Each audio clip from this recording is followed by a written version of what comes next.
அனைவருக்கும் வணக்கம்.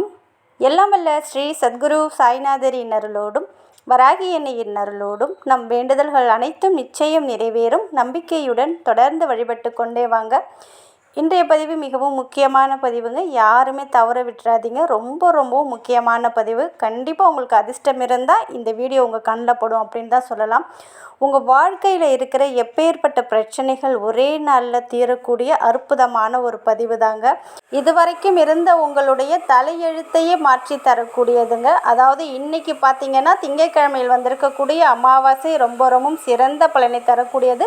இன்று நமக்கு பித்ருக்களுடைய அதாவது நம்மளுடைய முன்னோர்களுடைய ஆசீர்வாதமும் கிடைக்கும். அதே போல் மகாலட்சுமி தாயாருடைய பரிபூரண அருளும் கிடைக்கும். அமாவாசை என்று மகாலட்சுமி தாயாரை நம்ம வழிபடுவதன் மூலம் அனைத்து செல்வங்களும் நம் இல்லம் தேடி வரும் அப்படின்னு சொல்லப்பட்டிருக்கு. இந்த அமாவாசை என்று காக்கா குருவிகளுக்கு அதே போல் பைரவருக்கு பசுமாட்டுக்கு உணவு வழங்கணும். இப்படி உங்களால் உணவு கொடுக்க முடியாவிட்டாலும் இப்போ நான் சொல்லக்கூடிய இந்த ஒரு முறையை மட்டும் இன்று இரவு நீங்கள் செஞ்சுட்டு படுக்கும்போது நிச்சயமாக நீங்கள் லட்சக்கணக்கான பேருக்கு அன்னதானம் செய்த பலன் உங்களுக்கு கிடைக்கும். அது மட்டும் கிடையாதுங்க, நம்மளுடைய முன்னோர்கள், நம்மளுடைய பித்ருக்கள், நம்மளுடைய குலதெய்வம், நம்ம இஷ்ட தெய்வம், சிவபெருமான், எம்பெருமான், இந்த அனைத்து தெய்வங்களும் இந்த உணவை எடுத்துக்கொள்வதாக ஐதீகம். இப்படி செய்யும்போது நம்மளுடைய தலையெழுத்தை ஒரே இரவில் மாற்றி கொடுக்கக்கூடிய அற்புதமான ஒரு பலனை இது பெற்றுத்தரும்.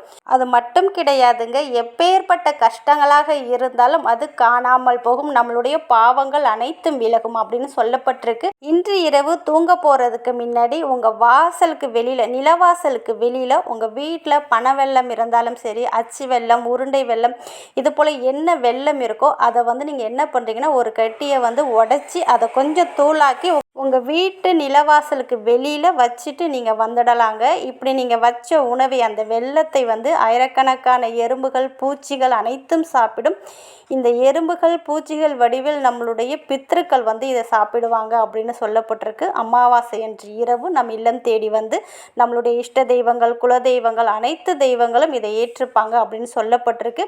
இப்படி செய்வதன் மூலமாக நம்மளுடைய பாவங்கள் கழியும். அதே போல் பார்த்திங்கன்னா இதுவரைக்கும் இருந்த கஷ்டங்கள் அனைத்தும் விலகி நம்மளுடைய தலையெழுத்தையே மாற்றி தரக்கூடிய அற்புதமான ஒரு பலனை இது பெற்றுத்தரும். இது போல் நீங்கள் செஞ்சிட்டீங்க இல்லையா?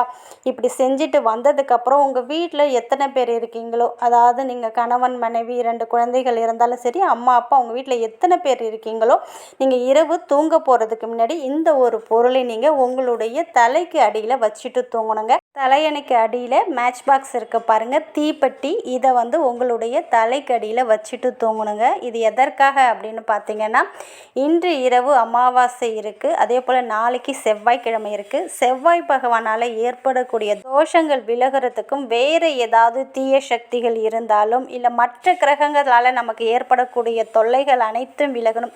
நம்ம வெளியில் போகும்போது நமக்கு எந்த ஒரு ஆக்சிடெண்ட் எதுவுமே ஆகாமல் இருக்கணும். சில பேருக்கு பார்த்திங்கன்னா நோய்கள், கடன் பிரச்சனை இது போல் இருக்கும். இது அனைத்தும் உங்களை விட்டு போகணும். உங்ககிட்ட இருக்கிற நெகட்டிவ் எனர்ஜி முழுவதும் நீங்கி பாசிட்டிவ் வைப்ரேஷன் உங்கள் வீடு முழுவதும், உங்களுடைய உடல் முழுவதும் பரவறதுக்கு இது முக்கிய பங்கு வகிக்கிறதுங்க. அதாவது நம்மளுடைய வாழ்க்கையில் கஷ்டங்கள், கடன்கள், நோய்கள் இதெல்லாம் எதற்காக அப்படின்னு பார்த்தீங்கன்னா, கண்திஷ்டியாக இருக்கலாம், இல்லை கிரக தோஷங்களாக இருக்கலாம், இல்லை பார்த்தீங்கன்னா வேறு ஏதாவது தீய சக்திகள் இருக்கலாம். இது அனைத்தும் நம்ம விட்டு நீங்கி விட்டாலே நம்ம வாழ்க்கையில் இருக்கிற அனைத்து பிரச்சனைகளும் தீர்ந்து நல்ல ஒரு மகிழ்ச்சியாகவும் நிம்மதியாகவும் வாழக்கூடிய அமைப்பை இது ஏற்படுத்தி கொடுக்கும். அதனால் இது அனைத்தையும் அப்சர்வ் பண்ணக்கூடிய ஒரு சக்தி இந்த தீப்பெட்டிக்கு உண்டு. அதுவும் அமாவாசை இரவு இதை நீங்கள் செஞ்சுட்டு தூங்குவதன் மூலமாக நல்ல ஒரு பலனை நீங்கள் உடனடியாக, அதாவது விடியும் பொழுதே உங்களுக்கு நல்ல ஒரு மாற்றத்தை இது கொடுக்கும். அதனால் உங்கள் வீட்டில் இப்போ 4 பேர் இருக்கீங்கன்னா 4 பேருடைய பில்லோ கடியிலும் ஒரு மேட்ச் பாக்ஸ், அதாவது ஒரு குச்சி வைக்கக்கூடியது, ஒரு தீப்பெட்டியே வைக்கணும். வச்சுட்டு நீங்கள் தூங்கிடுங்க. வேறு எதுவும் பண்ணணும்னு அவசியம் கிடையாது. மறுநாள் காலையில் நீங்கள் ஏந்திரிச்சு குளித்து முடிச்சுட்டு உங்கள் பில்லோ கடியில், உங்கள் தலையணை கடியில் இருக்கிற மேட்ச் பாக்ஸ், அதாவது 2 பேர் இருந்தால் 2 பாக்ஸ் இருக்கும், 4 பேர் இருந்தால் 4 பாக்ஸ் இருக்கும், 3 இருந்துச்சுன்னா 3 தீப்பெட்டி இருக்கும் இல்லையா? அதை அப்படியே எடுத்துகிட்டு நீங்கள் என்ன பண்ணுறீங்கன்னா, உங்கள் வீட்டுக்கு பக்கத்தில் எந்த ஒரு கோவிலாக இருந்தாலும் சரி, அந்த கோவிலில் கொண்டு இந்த தீப்பெட்டியை வச்சுட்டு வந்துடுங்க. அவ்வளோதான். இது நீங்கள் செய்வதன் மூலமாக உங்கள் வாழ்க்கையை, உங்களுடைய தலையெழுத்தையே மாற்றி தரக்கூடியது. அதனால் அதனால் இன்று இரவு உங்களுடைய பில்லோ கடியில் வச்சுட்டு தூங்குங்க. மறுநாள் வந்து ஏதாவது ஒரு கோவிலில் வச்சுட்டு வந்துடுங்க. அந்த தீப்பெட்டியை எடுத்து நிறைய பேர் விளக்கு ஏற்றுவாங்க.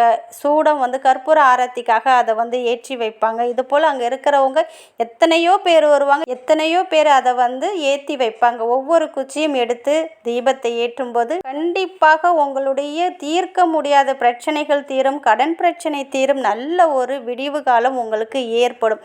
அதனால் மறக்காமல் பண்ணுங்கள். இந்த கடையில் வாங்கிட்டு வரணும்னு அவசியம் கிடையாது. உங்கள் வீட்டிலே நீங்கள் வந்து மேட்ச் பாக்ஸ் வச்சுருந்தீங்கன்னா, நிறைய உங்ககிட்ட இருந்ததுன்னா அதையும் யூஸ் பண்ணிக்கலாம். சப்போஸ் இல்லாத பட்சத்தில் கடையில் வாங்கிட்டு வந்து நீங்கள் யூஸ் பண்ணுங்கள்.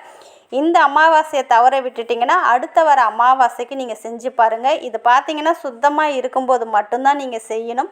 மாதவிடாய் காலத்தில் செய்ய வேண்டாம். அதே போல் நான்வெஜ் சாப்பிட்ருந்தாலும் நீங்கள் இதை செய்ய வேண்டாம். அதே போல் இந்த பரிகாரத்தை உங்களுடைய வாயால் அக்கம் பக்கத்திற்கு யாருக்குமே நீங்கள் சொல்ல வேண்டாங்க. நீங்கள் சொன்னீங்கன்னா அது பலிக்காது. வீடியோ பார்த்து தெரிஞ்சுக்கிட்டும் சப்போஸ் உங்களுடைய ரிலேட்டிவ்க்கு நீங்கள் சொல்லணுன்னா இந்த வீடியோவை நீங்கள் ஷேர் பண்ணி விடுங்க. நீங்கள் சொல்லாதீங்க. இப்படி சொல்லாமல் நம்ம செய்யணும். எந்த ஒரு பரிகாரமாக இருந்தாலும் யாருக்கும் தெரியாமல் நம்ம செய்யணும். நம்ம வீட்டில் இருக்கிறவங்க கிட்ட நம்ம சொல்லலாம். ஏன்னா அவங்க பில்லோ கடியில் தானே நீங்கள் வந்து மேட்ச் பாக்ஸ் வைக்க போகிறீங்க, என்னன்னு கேட்பாங்க இல்லையா? அதனால் இதை நீங்கள் தாராளமாக சொல்லலாம். அதே போல் மேட்ச் பாக்ஸ் வைக்கும்போது கொஞ்சம் சேஃப்டியாக இருந்துக்கோங்க, பத்திரமா இருந்துக்கோங்க. மேட்ச் பாக்ஸ் இருக்குது, பக்கத்தில் விளக்கோ மெழுகுவத்தியோ எடுத்துகிட்டு போயிடாதீங்க. கொஞ்சம் கவனமாக இருந்து இந்த ஒரு வேண்டுதலை, இந்த பரிகாரத்தை நீங்கள் செஞ்சு பாருங்கள். நிச்சயமாக ஒரே இரவில் நல்ல ஒரு மாற்றத்தை கொடுக்கும். உங்கள் வாழ்க்கையில் நல்லது மட்டுமே இனி நடக்க ஆரம்பிக்கும். நன்றி.